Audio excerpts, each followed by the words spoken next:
My wife of 13 years hates my guts, due to me having taken other people's side about 5 times over the past 7 years. One of which was letting my mom take our infant baby off of her chest when they were doing skin to skin. Edit. Not that it matters much, but this was when he was a couple months old, not in the birthing room. Not that I was okay with it, I just didn't prevent it and I could have.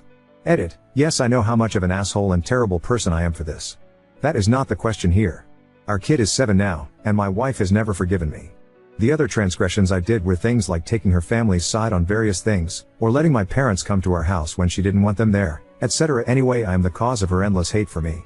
So we have agreed that since she will never forgive me, we should get divorced. I have been the sole breadwinner, remote job, for the last 15 years, and she has had low-paying jobs at various times, none of which ever last too long. Her current job is only $20 per hour with no benefits. I have made nearly every single meal for this family since we've been married, do all the housework aside from laundry, am there when my kid wakes up to pack his lunch and take him to school, she sleeps in, and there to get him snacks and dinner when I bring him home. I'm a really good dad, and I love my kid more than anything in this world. So the house we live in is in my name, the mortgage is $1,400 per month, and then you've got utilities, etc. We only have one car that we share. She couldn't afford to live in a shitty apartment and cover half the support for the kid, let alone also cover her own health insurance. She's on my plan. BTW, we live in Texas, and have a joint bank account / credit card. Edit. Bought the house about 6 years ago. I just did all the paperwork, so it's only my NA on it. It's appraised at about $450K, half of which is equity. It's Texas, so it's considered marital property. I have no problem giving her half of my shit. I can still live comfortably. She desperately wants to divorce me, and wants to ease our kid into it by having me move out, pay that rent. She wants me to get my parents to pay it, because I chose them over her, continue to also pay the mortgage, buy a new car and give her one of them, and cover any expenses she can't cover with her $2K/ month income. I can't afford to pay all that. I do not want to move out, I want to see my kid as much as possible while I still can.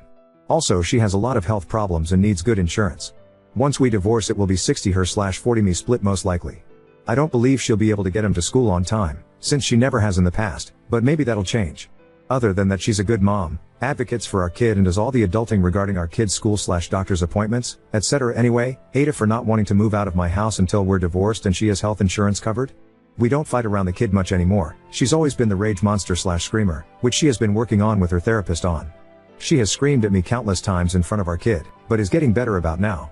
She says me moving out will ease our kid into having 2 separate households, and give us each space to work on ourselves. She needs to get a better job, and I need to work with a therapist to not be such a pushover and put my parents before, according to her, my child.